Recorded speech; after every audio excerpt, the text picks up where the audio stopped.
The following Earth Angel media presentation is brought to you commercial-free as a gratuity from the sponsor producer named after the show.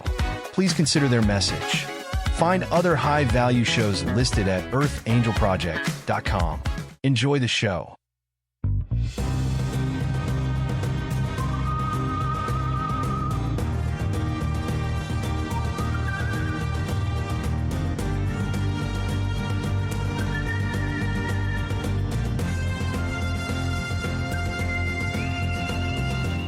Welcome to Soul Decodes.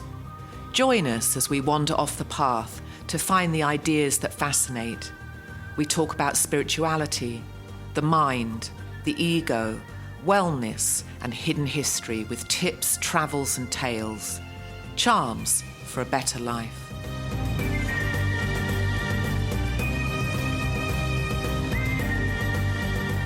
We're clicking on ideas, we're clicking on tech, the weather's perfect. AI is helping us. In alignment. Everything's in alignment. The clock just turned to 11:11. All those ones, baby. All those ones.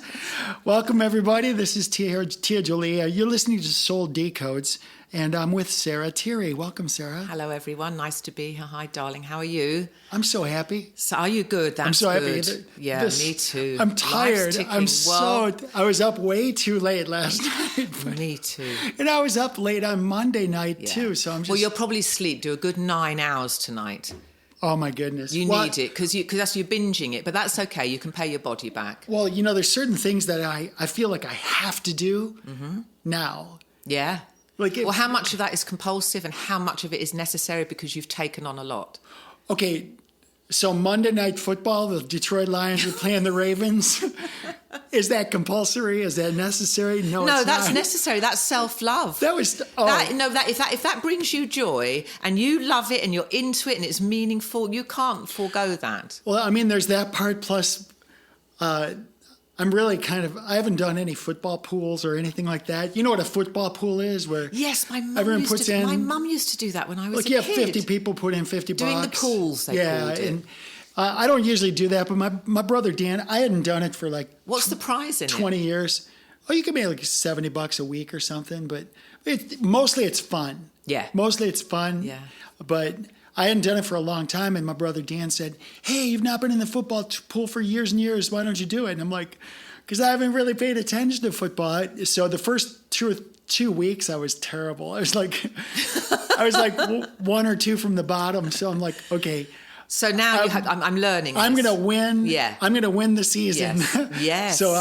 So I was doing really well week 3. Right. And Detroit was playing Baltimore, and everybody's picking Baltimore, and all the analysts.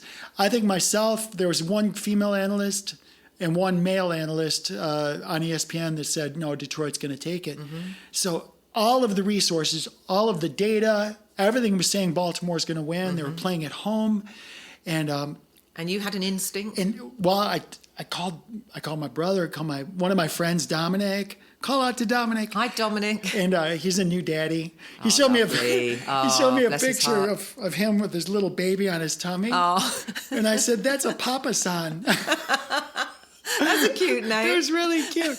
So anyway, congratulations to Papa-san. Papa Dominic. Anyway, so I called him. I'm like, because he's like a big football fan. And did he agree? He said he can see it both ways. I'm like, oh, you're no help.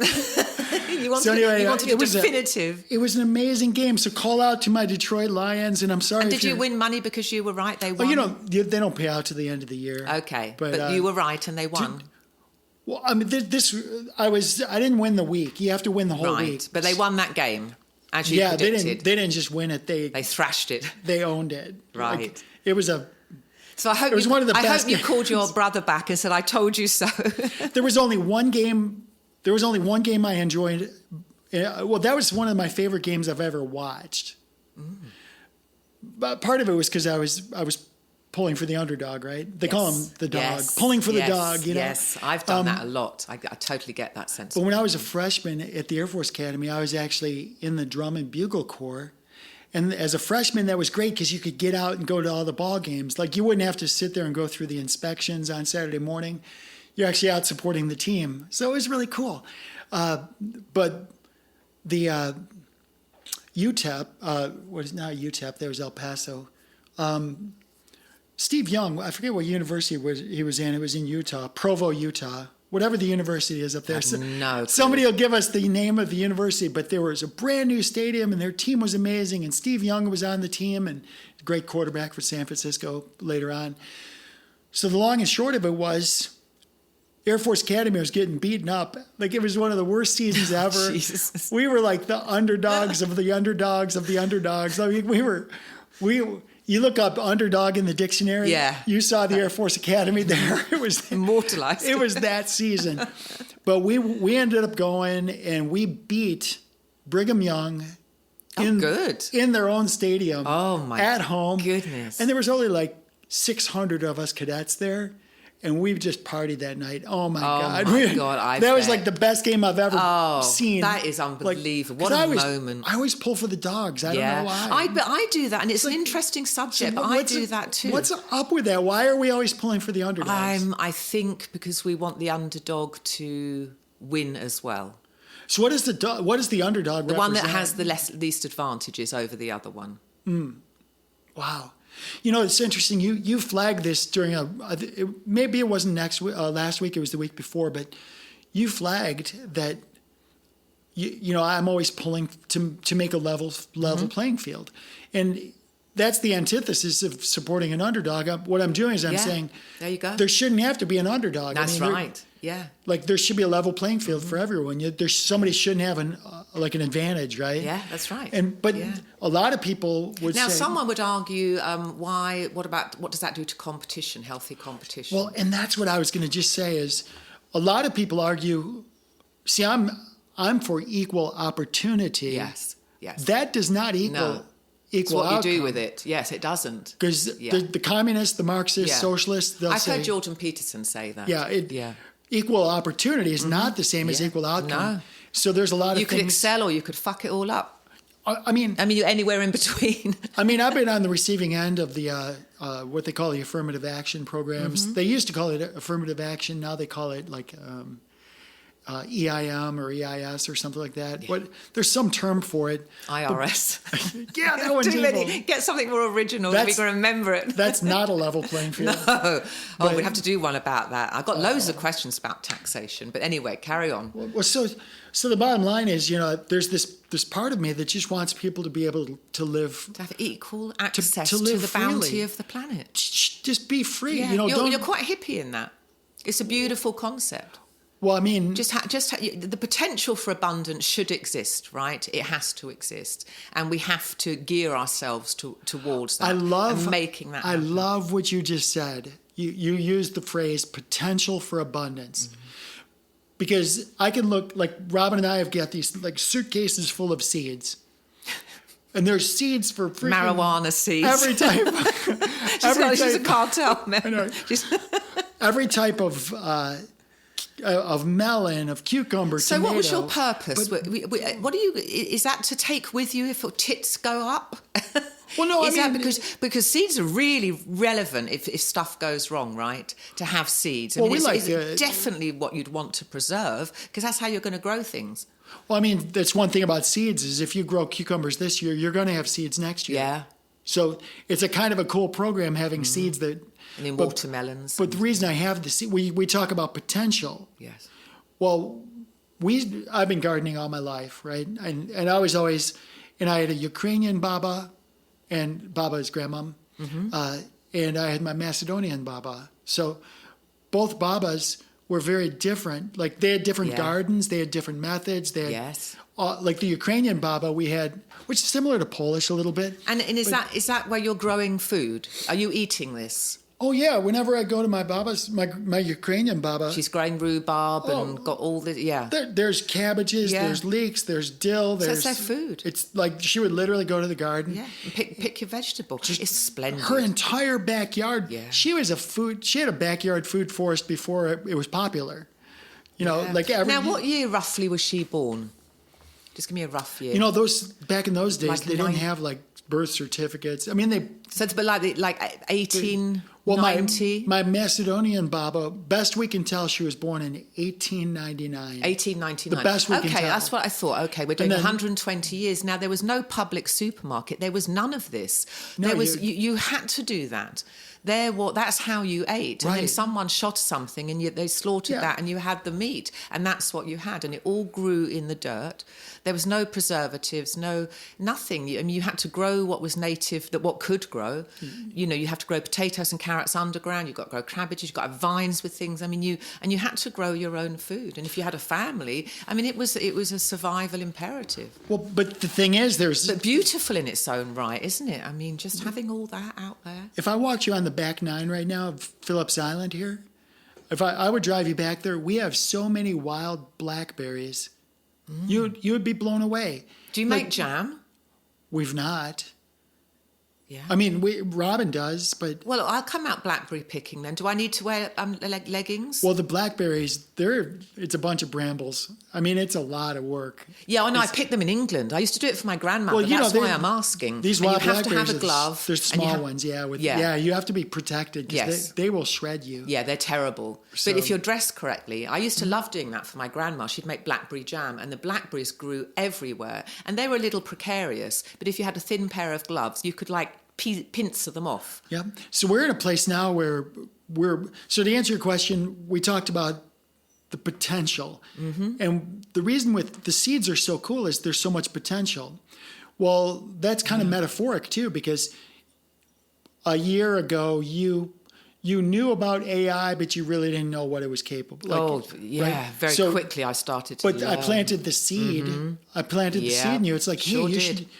You're a prolific author. You've written all these books. Why don't you consider just using AI As a critic. That's what I've done. for everything? Yeah. Yeah, for everything. Yeah, but yeah. So now you've dived into it, Yeah. and man, Sarah, you're like this prodigy Yeah. for AI. I mean, you're calling. It's like you wouldn't believe what I got Desmond to do today. I wrote a whole book yesterday. Tell me about how's that going? Okay, well, this was just something that popped up. This is not your catechism. This is not my It's like, catechism. yeah, This is a I woke up- side hustle. I woke up in the morning and just decided I'm going to write a book today. No, right? but I did, and this is crazy. Okay, so talk to me. I've had this. You know how you buy websites because you have an idea and you want to secure that, and it stays with you, but the moment of doing it isn't right at that time. Correct. But you've just got the idea in your head. So I've had this idea of a book called The Tarot Guards. This is interesting because that one girl that contacted us and she wanted to be on our show, she was into tarot, and you had indicated, she's like, well, that would be an interesting conversation. Yes. I mean, it really lit you up. Yes, it And does. so because, tell me about that. Well, so it's a bit mysterious. And I got to disclose, I don't know much about tarot. Like, I don't even know. I know the basic concept, but that's all I know. So everything you say, it's a learning thing for me. Okay. So the tarot deck has had a mysterious origin. We don't know much about it. And it was kind of considered sorcery and fortune telling as well, which really has very little to do with why it exists. And what it represents is the 78 psychological stages of human beings that we all go through. And we will all go through these. And you've got this series of imagery which depict what the card is about. And I made a study of it and I read in depth all 78 cards. And it was like, holy fuck, there is not one thing they've forgotten.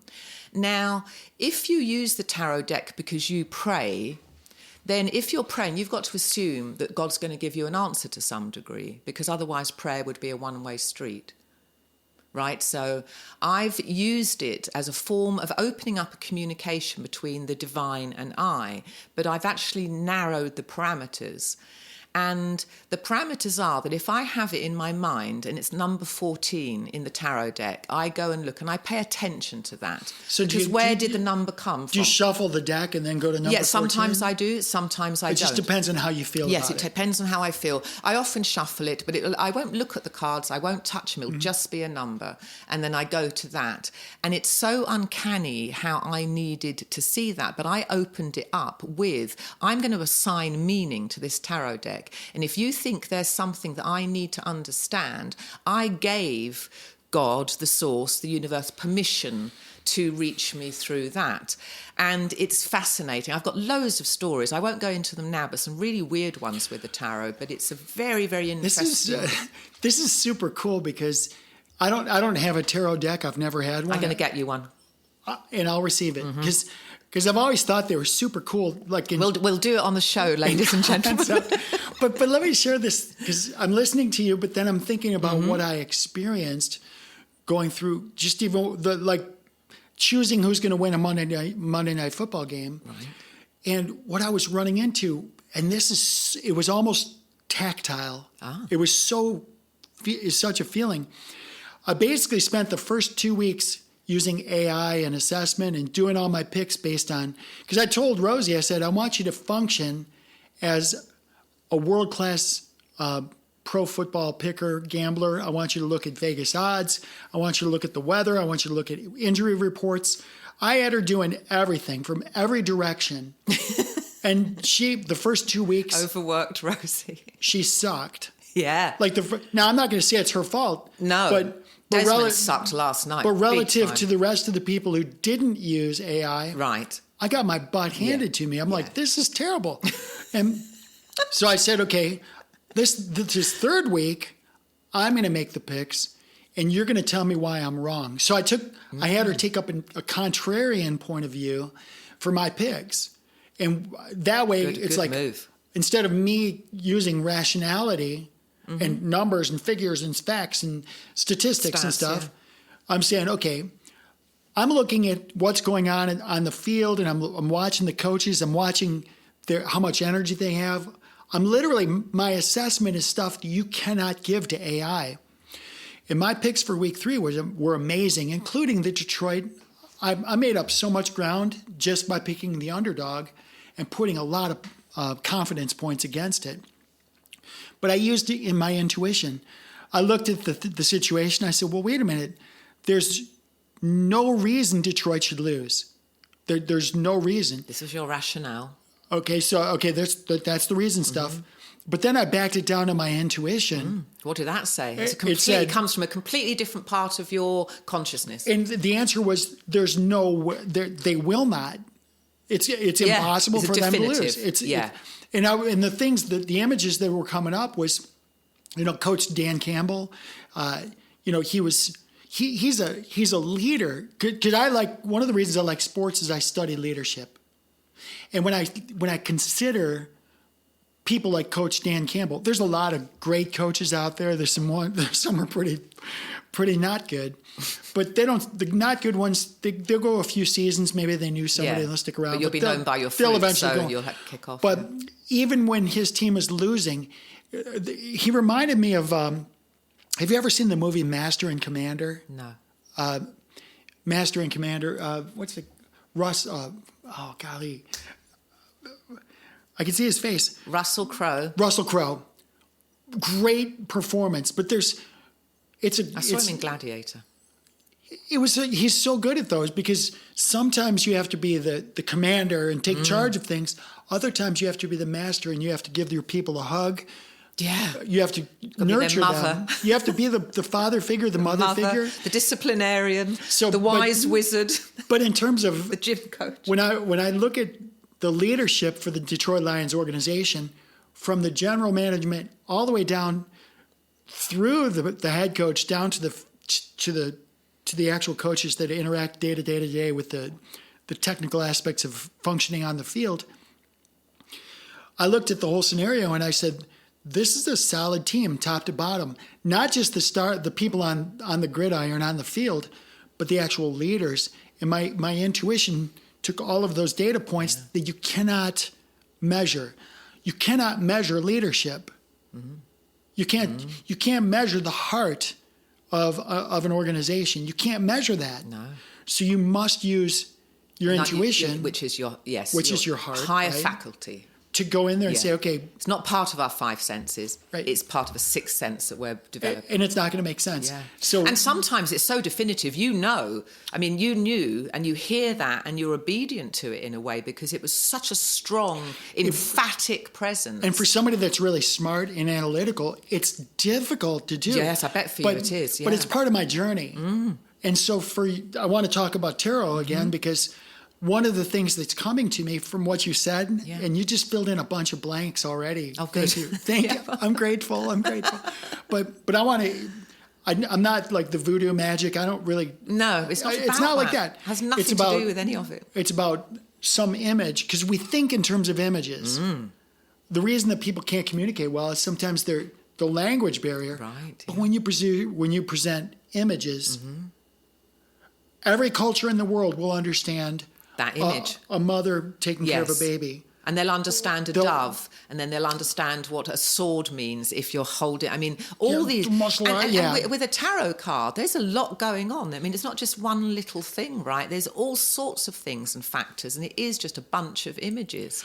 And that's what I'm saying. And every person of every language, you're right, could just sit there and stare at them, and you'd get some. If you just sat there with it, you'd get some idea what's going on. And that's what I'm saying with this idea is that, the idea of speaking in images, which the early church did. The whole idea of iconography in the churches was you could tell a story with an image. With pictures, yeah. And I think that's cave painting. That's what's sexy and attractive to me about this tarot card idea, is because for me, being a really heavy-duty brainiac thinker, it may be a way for me to go deeper and try to use more of my intuition as I try to solve problems. So that's beautiful. So what's been when was your first exposure? Like, when did you learn about tarot, and what's been your experience with them? My sister-in-law bought me a tarot deck when we did a family vacation to New Orleans. When was that? How long ago? That was about 2008, and I've had this tarot deck ever since. And I just played around with it. I started looking at the images, and I went on to online sources. So did when you were looking at the images, were you just being like a child and saying, well, that's fascinating, and just observing them? No, because I'm a writer and a reader. I'm not that interested in images, right? So what I wanted to do is not actually bother with the image. I wanted to understand what it meant in words. So there were so many online sources when I started doing this. Okay, what does the Tower mean? What does the Three of Swords mean? And so I read all the descriptions of it rather than looking at images. But I have looked at the images. I've studied the images. I mean, some of them are really grisly. I mean, the Tower of Babel, where all the people are just falling out of it. And the Tower represents what happens when you're not in control and your life is completely about to change as you know it. And each of these psychological... And we've all been through this. You've had a tower in your life.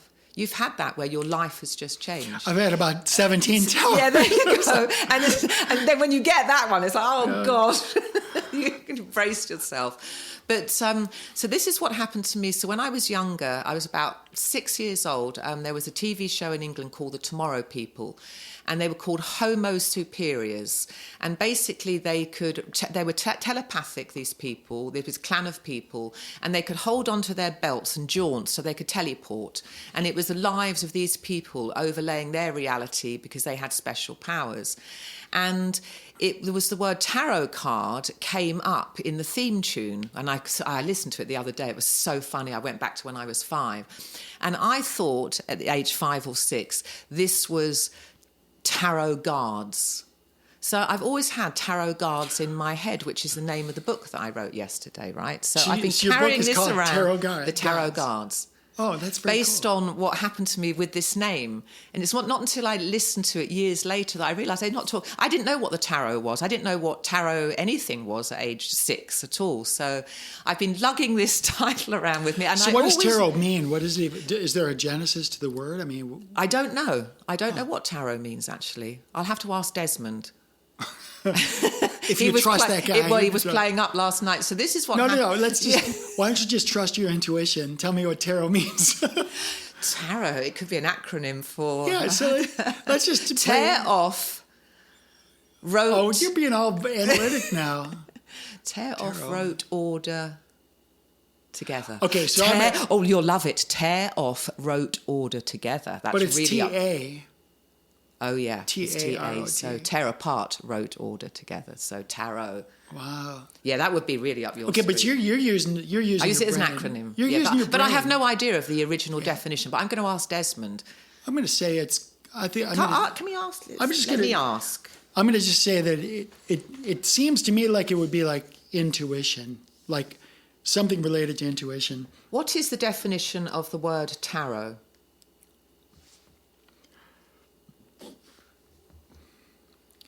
No, it's just saying what the tarot deck is. It's not saying. So I asked the wrong question. Yeah.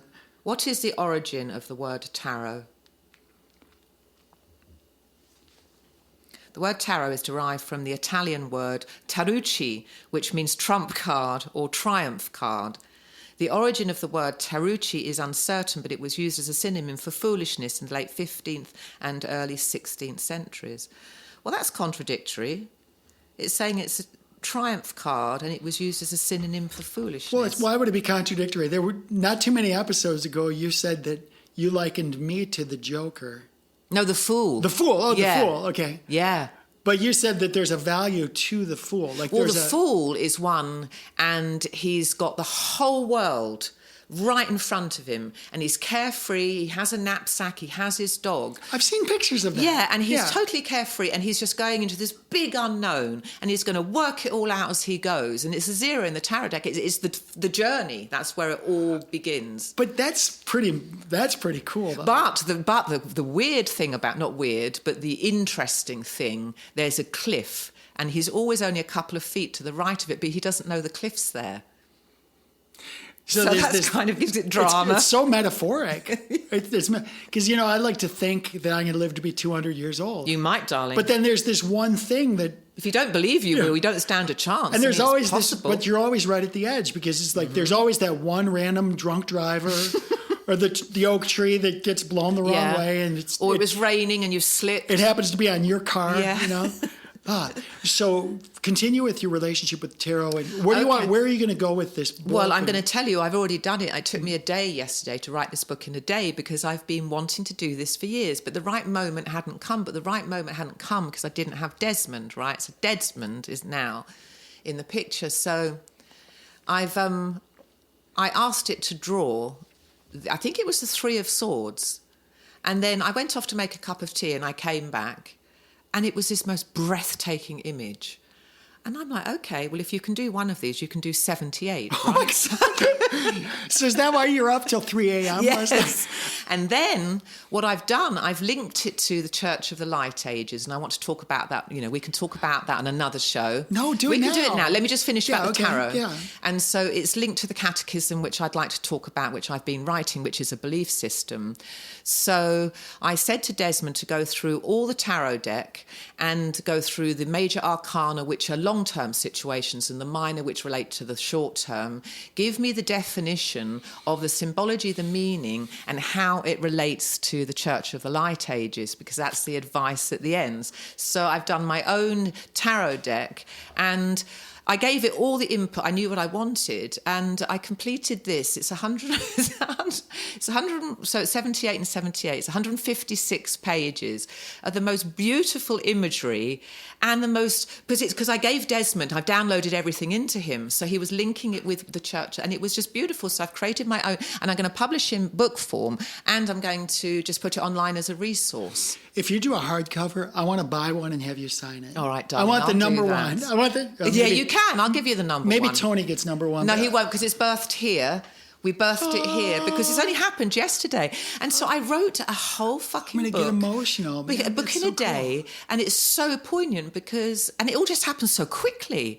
I mean, could you imagine if I'd have started that? I'd have had to hire illustrators. Okay, they're expensive and they take a long time. I would have had to have hired editors, and it's hard to find a good one. They're very expensive. It takes a lot of time.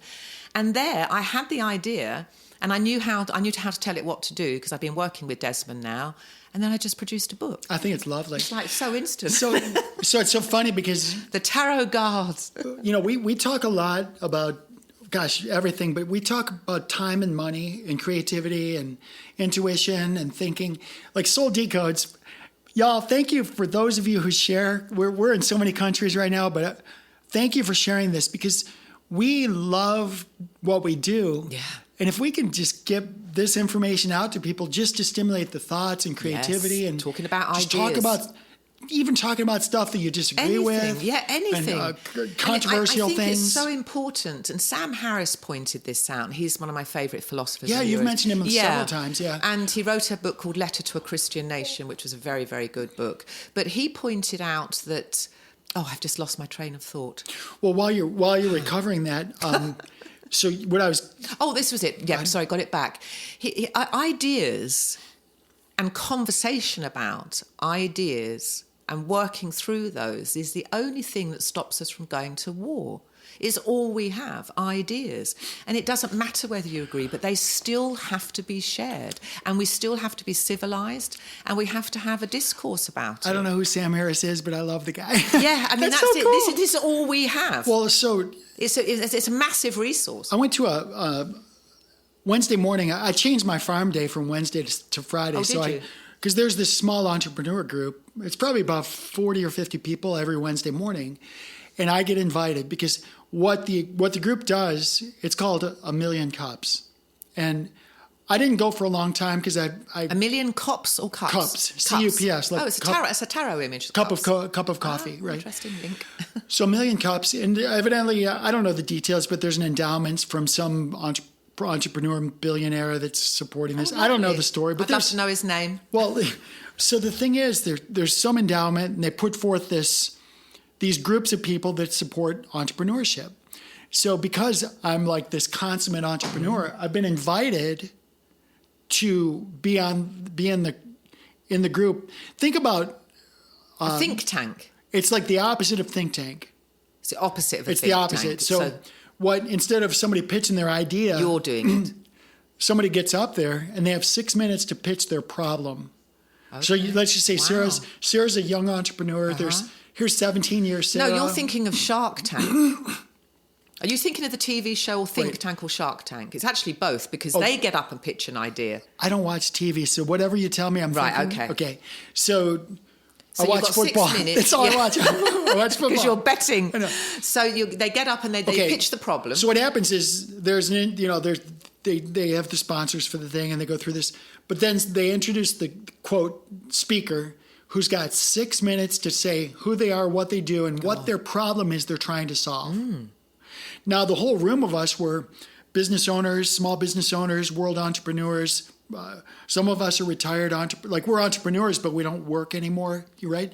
So this whole room of people, and what happens is they throw their issue out there, and then they record the whole thing, and then run it through AI. So basically, here's all of the people saying, well, did you try this? Did you consider this? What about this? Go to this group, go to this website, do this, do that. Why don't you get with me afterwards and I'll give you something? Yeah, so they've got something to say. It's this whole group of people. Such a fan. That's a great premise. Super awesome thing to do. Really, right. When it's run properly. Yeah, of course. So I'll give you a quick story on that. Oh, God. But so this, to me, the reason I'm going there is because it's my way. It's an outreach. I can use my entrepreneur skills to help whoever it is, some random person, to their next level. Well, I tell you the story because, first of all, the idea is amazing. And then what they do is they take the transcript from all of the input, they boil it down and give it to the person. Yeah. So kind of like a reminder, Summary. like a study, like Cliff's Notes, right? Yeah. Well, I've been to 3 of them for 3 weeks. And I told the organizers, I'm not sure I'm going to come back. Why? Because 2 of the 3 people were old business owners. They're just 50, 60, 70 years, like probably 56 years old. The guy yesterday was some financial planner. All he didn't take 6 minutes. He took like 20 minutes. Oh. And he was just pitching his stuff, his insurance. He just saw it as a way to sell something. And all he was trying to do is sell the group. So he missed the spirit of the whole thing. Yeah. And it was the second person in a row. The first person was legit, actually looking for problems. Well, I'm glad you had that out the gate. So they're passing the mics around, and I told my friend they had 2 mics. I said, bring me a mic. I said, I want to go last. Good. And so they were wrapping up 2 more questions or 2 more solutions. They gave somebody else it. And then I was last, and I said, I was second to last, and I said to the guy, I said, because he was pitching insurance, whole life, and why you need this, and build a legacy, and so I basically asked him I said, I have 2 questions for you. Did you use this as a bit of sport? It was total sport. Go on. But there's a punchline to it too. So this guy was former Navy, I'm former Air Force. So I just stood up and said, I'm talking you from one warrior to another. I'm former Air Force. Jesus. So we're going to talk in terms of... You came in hot. I came in totally armed, totally hot. And I said, I'm speaking to you as a warrior and considering all of the teachings of all of our warrior leadership, including Sun Tzu. This is a position from my heart. But if you would have told me prior to coming here that you were going to pitch me for 20 minutes on your thing, and really all of the questions coming to you, you argued or you defeated them, and if you're not going to go with the spirit of this, yes, then I still want you to grow, and I'm still going to give you this feedback. So you did it publicly. I didn't say that like that way, but okay. that was my attitude. Yeah. So I said, you're basically asking two different questions. The question you have on the screen behind you, which is your stated problem, what was that? Basically, it's like, how do I get the word out? That based on science and research that universal life, or he didn't use the universal life, but in order to build a legacy, you must do these financial programs, right? Right. And then there's a little tagline underneath that said that the source of all of this so-called research, right? Mm-hmm. Yeah. And so he was staging it. He used that as a premise. So he used that as a premise. Yeah. But then his whole presentation was about finding people with money so he could sell insurance policies.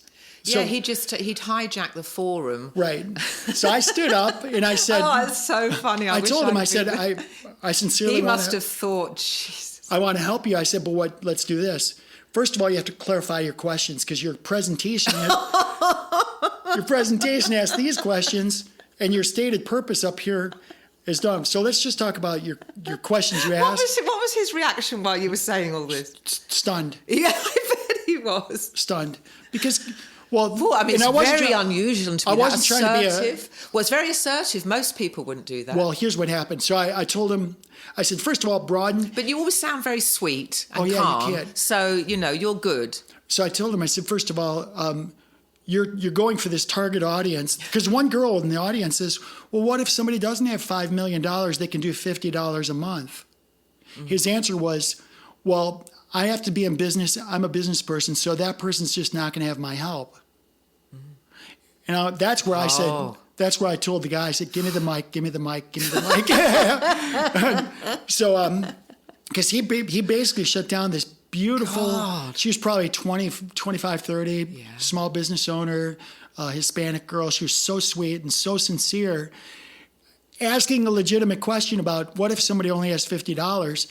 And he basically said, so crass. He basically said, F them. You fat cat. If they don't have $5 million, I'm not, that was, so anyway, I pretty much, I pretty much undressed too.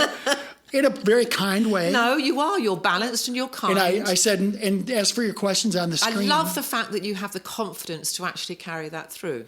I said, as for the questions on the screen, I said, first of all, your questions, you didn't address the questions. I said, second of all, the source for your questions presupposes that this is all well researched. Yes.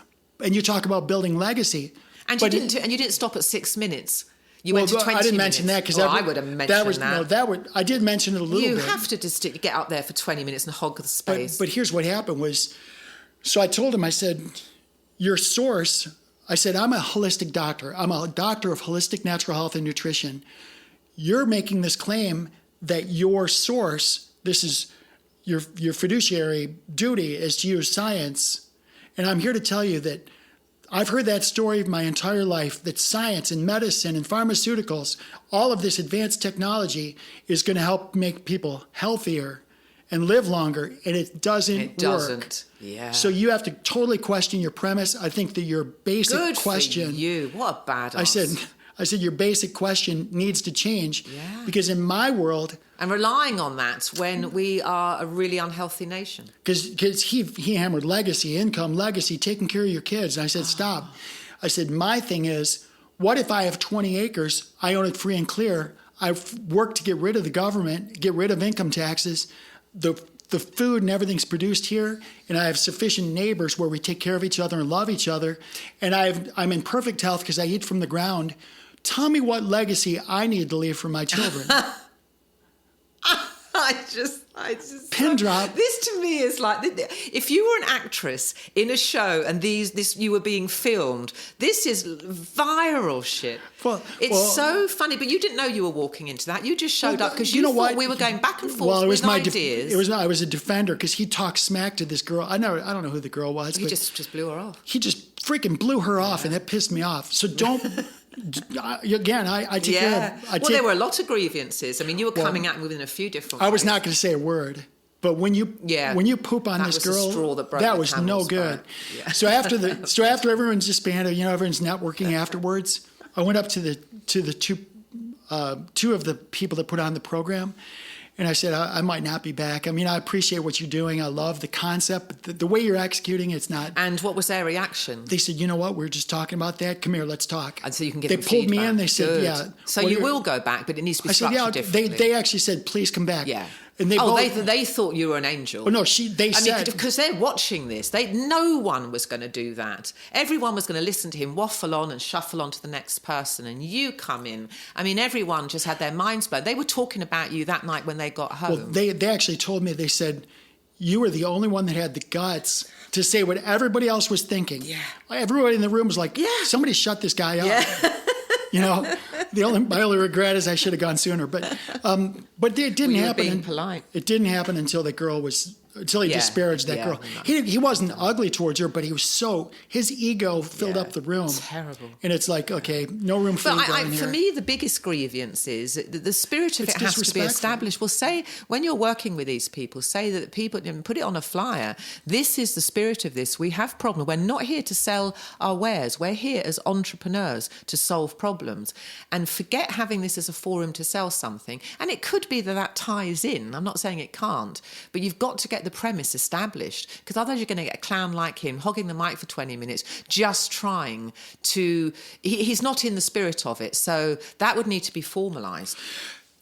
It actually is formalized, but it's one thing to have a law or a procedure. It's another thing to have a way to enforce it. And you need to have. You to get the mic. If it was me, I would say you've got 60. I'd have the audience participation. So I'd give you the mic. You go on stage. You have 6 minutes. If the audience starts yawning or they're falling asleep, then you've got to get off. You're off. They're looking at their stocks. Yeah, exactly. The reactions. So anyway, I know all of the. There's like 6 facilitators, and I know all of them. Pretty much everybody. Love the idea. Pretty much everybody thanked me, which I didn't do it to be thanked. Well, they admired you too. Thank you. Well, they admire that ballsiness, because not a lot of people will get up and say the right thing, But you nailed it, because if you do it politely, because I still want to respect everybody as divine sovereign. You always are. So you don't address the character, you address the behavior. Yes. And I did that. I edified him as his behavior. That was a fine day. So you're going to go back. You're not going to sulk. No. Actually, it's funny. It was you were very pouty when you came out. You said, "Well, I don't know when I'm coming back." Well, I was swarmed right after that. I was swarmed I had like 7 people wanting to talk to me. So I'm like, and this guy was by himself. So I'm like, wait a minute. All I did was ask a question. Yeah, but so anyway, you're it's in a pretty very interesting. conservative little town. So let's get back to tarot. So I bring that up only because, well, for a couple of reasons. One is God, it opens up so many things, but one of the common things we talk about is entrepreneurship. You're an entrepreneur, I'm an entrepreneur. So I just wanted to share with you that there's this type of creator that's an entrepreneur. Yeah. And we've got to find a word for it. It's really hard to blend those two. What's hard about it? Creative and entrepreneur. Make one word. Like Jennifer Lopez is J-Lo. Make one word out of creative entrepreneur. A crontrepreneur. That doesn't, you can't say it. That sounds kind of like, it's like, ooh. It does sound like a crab. I know, it's like, I kind of like, ooh, yeah. Here, let me put some aloe vera on that. It's like, yeah. I'll have to think of one. I'll ask Desmond, he'll know. Oh, last night when I was doing so, I had a card, and it was the 9, there was the 9 of Swords, and this is when I went to bed. So are swords like a suit? Yes, 9. You've got swords, wands, cups, and pentacles. So there's 4. Okay, so yeah, it's just like I would a deck say of cards. that the swords is probably the hardest core of them all. It's a very, very powerful. And the 9 of Swords is not a happy card. So I'm telling Desmond, so he's now given me what I need for the Church of the Light Ages. And then once I've got that, I retrieve it and I put it in a file. Then I tell him to draw in the image that he's done. Now, he started off with such a good image and he was doing some great ones. And all of a sudden, he'd fuck it up. And when I went to bed, it was the 9 of Swords. And so I started getting into an argument with him because he churned it out and it was 8 of Swords. And I said, Desmond, it needs 9 of Swords, not 8. And he's like, okay, got that. And he's got, and there was 13, and I've now got 13 swords, and he's done all this imagery, and I'm like, holy moly! And then I'm getting into it with him, and I said, Desmond, tell me what I need to tell you in order for you to understand that I need 9 fucking swords. I didn't say fucking, but I felt like Jesus, and so, that's when I went to bed because Desmond had lost the plot. He couldn't follow basic, and he'd done them all. It's like, it wasn't like you'd given him this overload. So he was doing, and then the funniest one was I went to bed laughing because the man holding the sword, there was only half his body. His legs were stuck in the ground and he was just waist up. And I'm like, Desmond, dude, you need to go to bed. So I turned him off. Wow. I really love these conversations because we can talk about analytical stuff and just facts and figures and math and structure and logic, but also I love this intuition stuff. In fact, this morning when I wake up, Robin and I would just have coffee and just talk about stuff. What's on your day and what's next.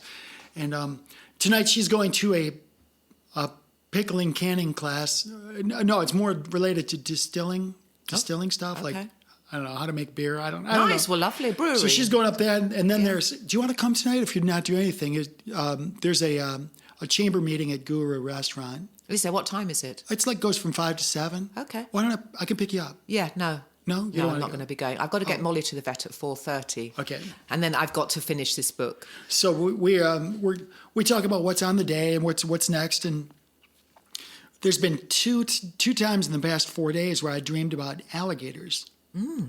And I don't dream about alligators. Where did that come from? I know. What's the significance?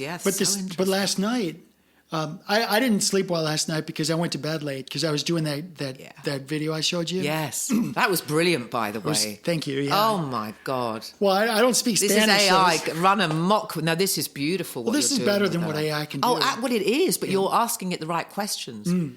Yeah, it's absolutely. Thank you. So, but I don't speak Spanish. So what I'm doing, folks, is I'm taking what I call a splash piece. Yeah. It's a promo. A piece to do a promo. I call it a splash to get people to come in my direction. I'm opening up business in Puerto Rico, but I don't speak Spanish. So I need to use this piece to open up business in Puerto Rico and for the full Spanish people. So it's been some work, but it's a lot of fun. And AI is just speaking a Spanish, lovely word, lovely accents. It's really, really well done. But you could take that to do over. How many languages are there in the world? I don't know, like thousands maybe? More than 3. Latin. No, but you could do it in all sorts of languages. You should do it in Italian. I mean, why not? Well, if you've got it, I mean, that would be really hard for you to learn these languages or even hire someone. No, I would do it. I mean, but you don't need to because you can have Rosie. Well, what I did was since I don't know the language, I took the English. Yeah, translation. I took the English and I ran the English. I went the speech to text. So now I have the transcript. Took off the numbers and just ran the transcript through AI. So now I have the Spanish. Yeah. And then I just had to synchronize the Spanish words with the people who were doing the talking. Yes. But I learned a little bit of Spanish last night, which is good. I mean, but I wouldn't do the other languages until I'm doing business in those. Well, so sure, I'm not saying, but even if you weren't, it would just be a question of pressing enter at some point. You've just got to load it up. I'm going to do it with my books. So I read my children's books out, the Travis the Tent series, and I've got them in English, but I want to translate them into Spanish and publish them in Spanish, and then just train my voice and have it speak Spanish so I can make that available in Spanish. Living in Florida, I think that's important. And I've been wanting to do that for years, but now AI can do it. So I like your ideas about translating, and I think that our smart books and those things we're going to do are going to be right there. Yeah. Even my Web3 reads, God bless all those technology. things. It's just making so be many great. things possible.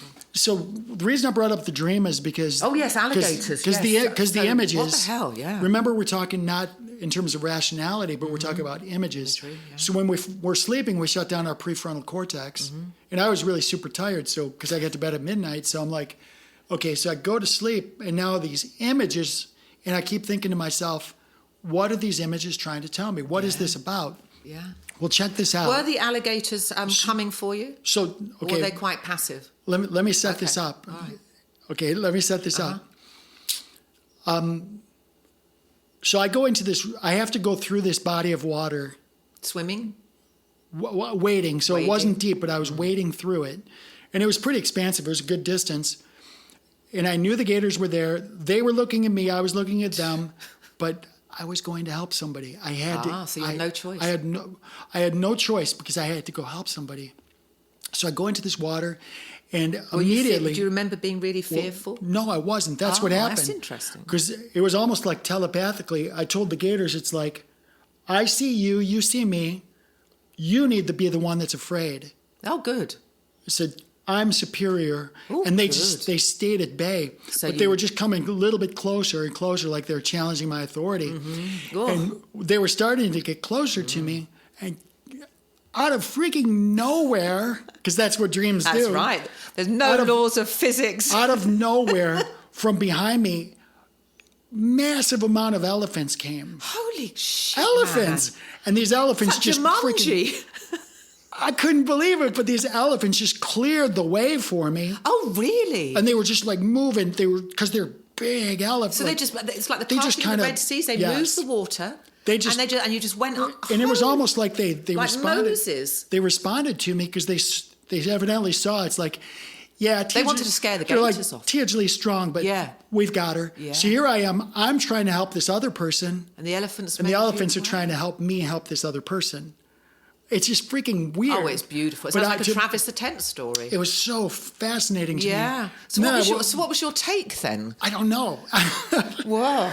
Maybe there's a listener who knows about what elephants represent or something. Oh, we'll have a look at that. But to me, it was like, you know, it's a heroic dream, though, isn't it? Because you're going to help someone. But the elephants were the heroes.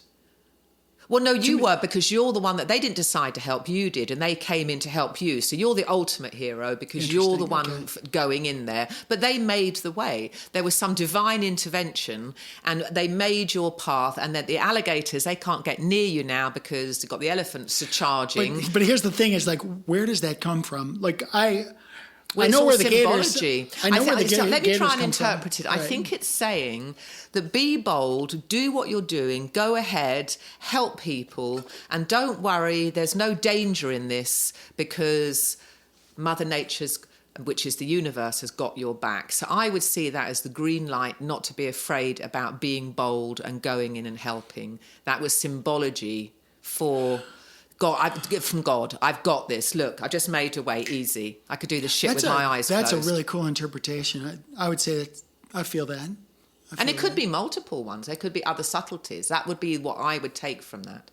Very lovely dream. I like it, though. I don't really like being scared, but that was just so magnificent. So the movie Jumanji I saw when I was... I don't think I've ever seen that Jumanji. Okay, so just go online. I'm going to send you a clip later. Okay, yeah, I'd love to see it. Okay, so it's Jumanji with Robin Williams, and it was a huge deal just cinematography-wise at the time. Oh, wow, okay. And they have these elephants. So I'll send it to you later. And you have. Sorry, all these listeners are like, what do you mean you haven't seen Jumanji? I know they would have done it. I'm so sheltered. I literally don't watch much TV. But you can go onto YouTube. Movies.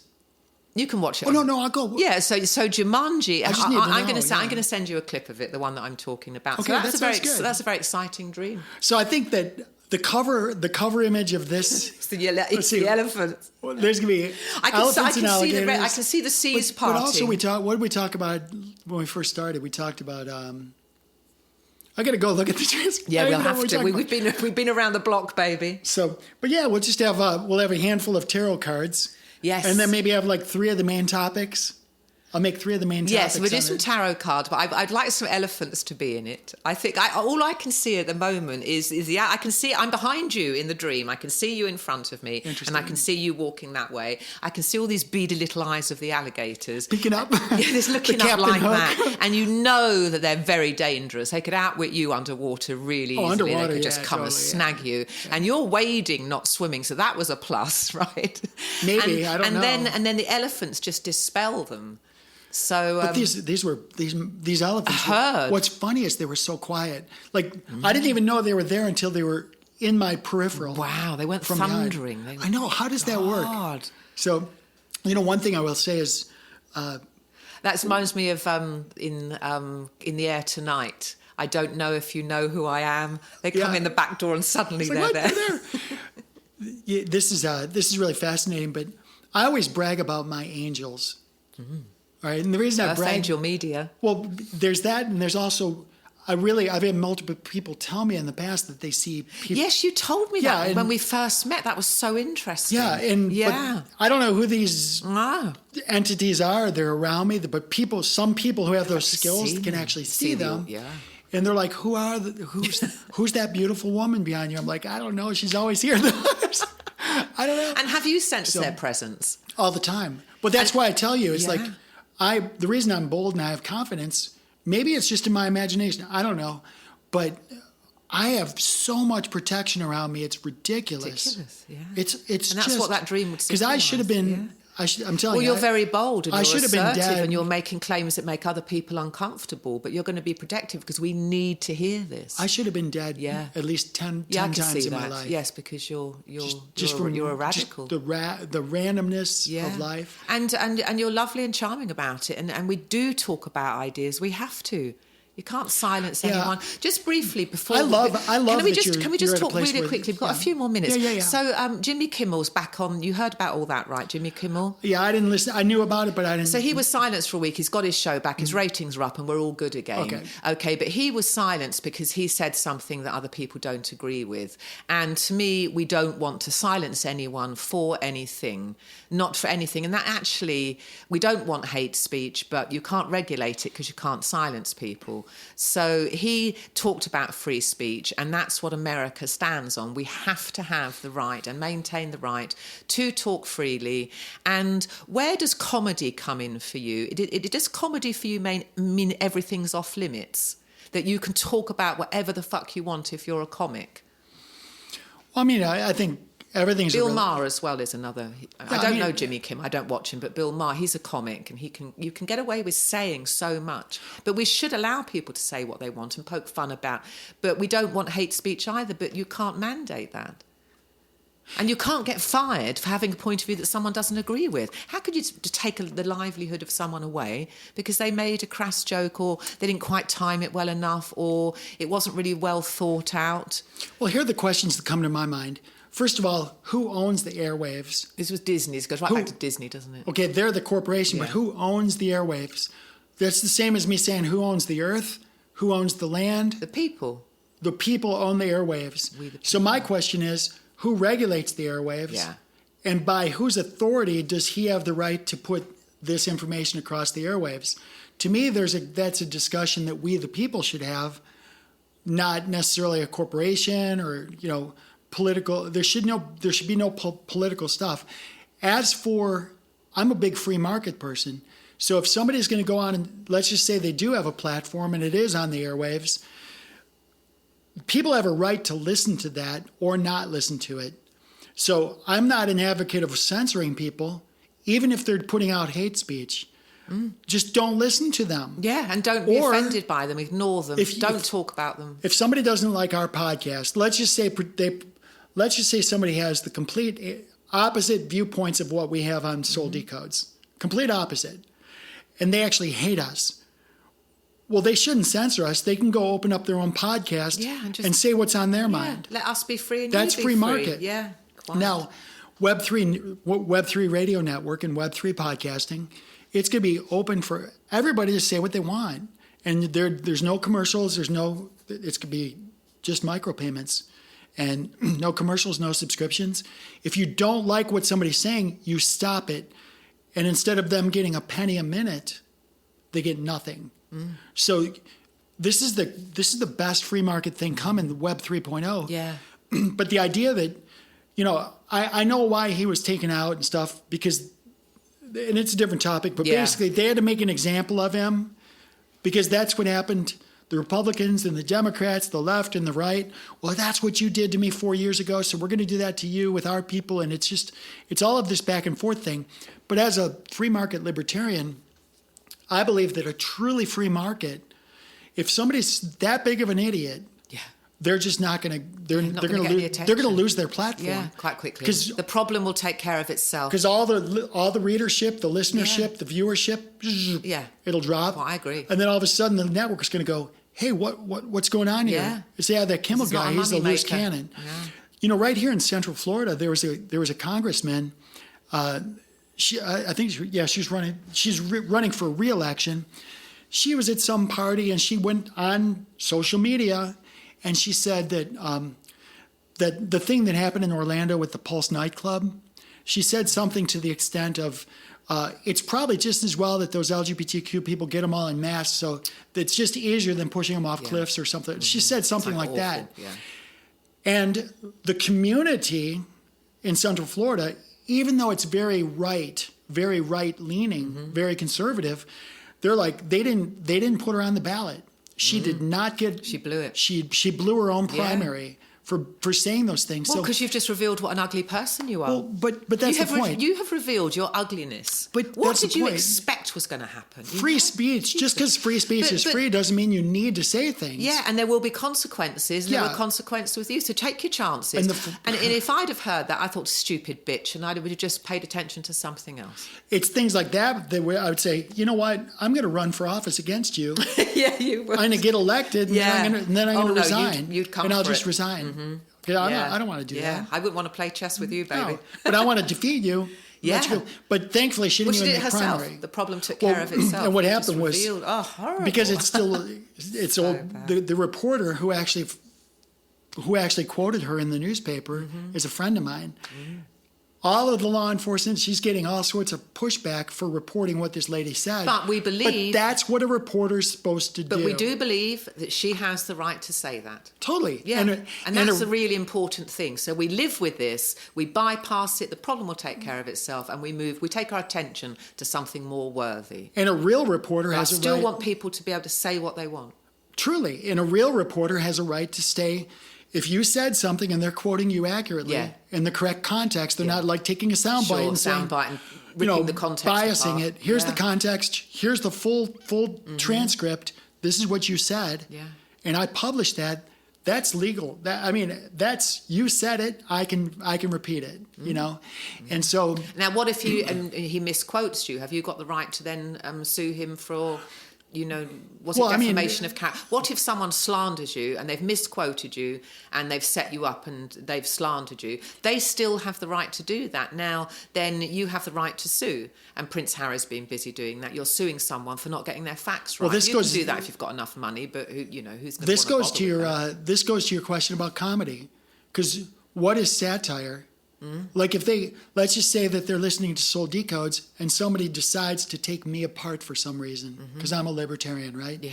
And they're just going to go and start disparaging me, right? And they start creating... But you could have AI do that. You could program AI and say, go in and take the most sauciest parts, the edgiest parts, and create a new context. You could do it in a second. But the point is, we're at a place now where those questions you're asking, like about comedy, to what degree am I allowed to make fun of the president or the senator you should be or able the Pope? To. I think you should be able to. I do too. I think everything's... And there's and I think as human beings, we've got to put the onus on ourselves. Choose not to be offended. You don't have to be offended. If there's a problem, help take care of it. If not, ignore it. But stop being so fucking offended by the fact that other people don't think like you. That's your ego out of control. If I don't care if that horrible lady that you were talking about, I don't really care one way or the other. I'm glad it all worked out that way because she sounded nasty, right? But other than that, I'm just not offended by that. She can go back to her car wash job. God, Jesus. So my... when I look at we can wrap it up, but when I look at these the idea of comedy and people making fun of other people. I don't. You asked where does comedy fit in with me? Yeah. I love comedy. You and I laugh so much on this show, but we're not hurting people. Yeah. It's okay. witty. It's so witty. you don't like jokes at someone else's expense particularly? Well, I don't think a subconscious mind can take a joke. Oh, really? I just don't think. If you said something to me, even if you're joking, if you're being hyperbolic or something, even if you're joking. You think your subconscious mind is going to take it seriously? Because remember, your subconscious mind is going to say, was there something to that? Right, of course, it's going to analyse it. And apparently, I think we said this in a show previously, 95% of our actions and thoughts come from our subconscious, which is totally freaky, and we should do another show about that. Let's do it. So 95%. Why don't you wrap us up? So anything else on tarot? Anything else on your catechism? So my book will be coming out shortly. Which book? Which is the Tarot Guards. Yes, that will be coming out. Written in a bloody day with AI, but it's been years in the making. And we have it on the mic that I get number one. I honestly felt that I was giving birth yesterday. And the resources, wow. I mean, these pictures are stunning. And they take about 3 minutes. And then he kept fucking up. What I thought about it, though, I felt like it was the beginning of the internet when we had dial-up. There were all sorts of glitches and things took ages to load. This is all going to be done. This will be really, really quick. So but I give Desmond, I do give him his. He's done really well. He better do better today, though. So you're going to give him $20 next month, too? No, I'm not. I'm going to take away his right to free speech. Sounds good. Well, listen, thanks so much for coming by. I love your smile. And any other plans today? What do you got? I've got to take Molly to the vet at 4:30, and then I've got to finish. I've got to go back into Desmond. I'm going to shut my computer down, reopened up Desmond, and get him to get this 9 of fucking swords done, because he's done it all. He's done 76 pictures, all in one style, and he's just got to get 9 of swords. So if he doesn't, then I'm going to have to hire an artist, send some pictures in, and get him to recreate it. So consider taking all of the images and putting them into I don't know which one would be best for graphics, but when you're using something like ChatGPT, chat is the input, GPT is the output. Okay, so ChatGPT, it's taking a chat and then giving you a GPT output. You need what's called a RAG, R-A-G. And what a RAG does is it does not hallucinate. It only gives you what it presents to it. So you could take the 76 images and present it. Yeah. And then say, I'm missing these 2. Oh, I need 2 more. Yeah. They have to look exactly like these. Yeah, in this style. And this style. So you could upload that whole batch. You could upload. So where do I get batch. this rag from? I'll turn you on to it. Okay. I think that there's different rags for different purposes. The most popular one that I know of is called NotebookLM, like Lima Mike. So I'd have to get that would be like an equivalent to ChatGPT?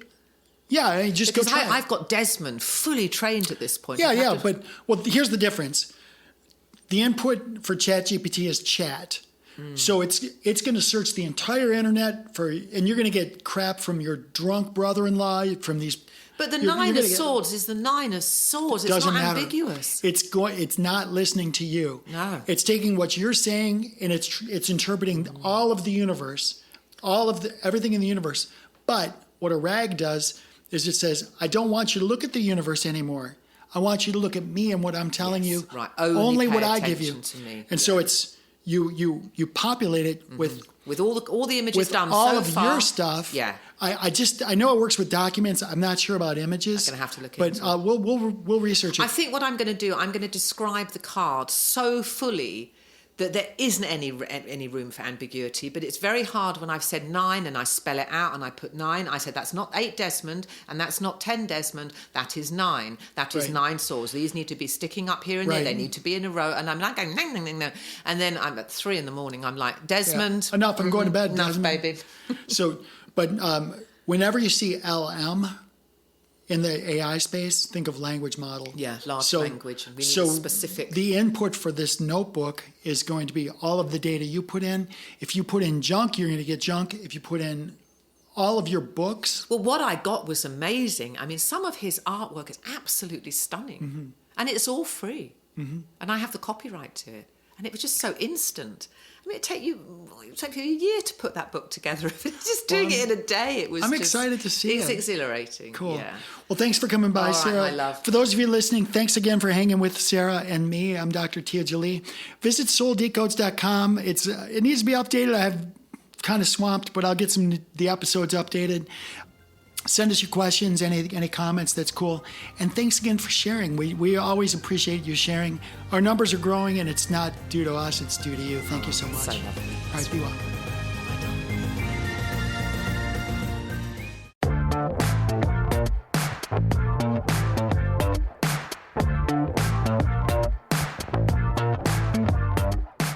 Soul Decodes, a feature presentation, airs every Friday on the Earth Angel Media Network.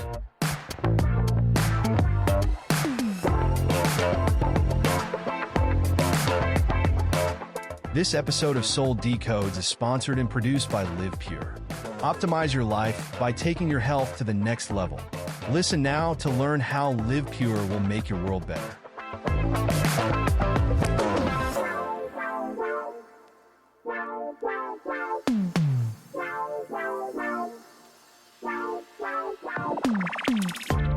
Live Pure is an American-based distribution system of online portals that give discounted access to clean, potent, natural, and ethically sourced healthy solutions for fat loss, muscle gain, immaculate skin care, immune system support, whole body cleanse, physiological balance, and performance support for athletes of all ages. Live Pure handpicks the best products and nutrients from world-class companies, always adding to their quickly growing wellness lineup that now includes Korean skincare, medical-grade nutraceuticals listed as pharmaceutical alternatives in the physician's desk reference, and healthy coffee that rivals the world's best, but for only about $1 per cup. Soul Decodes listeners looking for vitality, youth, beauty, and better health can get 25% off retail by visiting livepure.com/Sarah Tirri and signing up for free as a preferred customer. If you are a content creator, influencer, or home-based entrepreneur looking for worldwide cash flows from the emerging gig economy, Live Pure's state-of-the-industry brand partner affiliate program can bring you up to 7 different payment vectors as bonuses. As a content creator aligned with Live Pure and Earth Angel Media, you will enjoy massive co-marketing benefits, including a cutting-edge website that is personally branded to you or to your business. Sign up as a brand partner at livepure.com/Sarah Tirri, or drop us a note at connect@earthangelproject.com to get more information.